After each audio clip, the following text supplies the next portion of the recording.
സിപിഐഎമ്മിനും നേതാക്കൾക്കുമെതിരെ കള്ളക്കേസുകൾ സൃഷ്ടിക്കുന്ന ഇഡിക്കെതിരെ അന്നമനടയിൽ പ്രതിഷേധം സംഘടിപ്പിച്ചു. സിപിഐഎം അന്നമനട ടൗൺ ലോക്കൽ കമ്മിറ്റിയുടെ നേതൃത്വത്തിൽ അന്നമനടയിൽ നടന്ന പ്രതിഷേധ യോഗം മാള ഏരിയ കമ്മിറ്റി അംഗം സി ധനുഷ് കുമാർ ഉദ്ഘാടനം ചെയ്തു.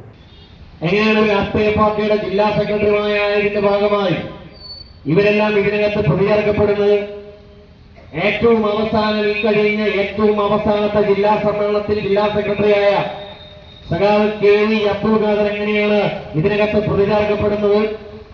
ഇത് മാത്രമല്ല വിഷയം. കള്ളനോട്ട് വെളുപ്പിക്കലുമായി ബന്ധപ്പെട്ട് എറണാകുളത്ത് ഒരു കോടതിയുണ്ട്, PMLA. ആ കോടതിയിൽ കള്ളനോട്ട് വെളുപ്പിക്കലുമായി ബന്ധപ്പെട്ട് ഉള്ള ഒരു കോടതിയാണ്. ഇതിന്റെ കേസുകളുമായി ബന്ധപ്പെട്ട് നടക്കുന്ന കോടതിയാണ് എറണാകുളത്ത്. ആ കോടതിയിൽ ഒരു കേസ് രജിസ്റ്റർ ചെയ്യുക.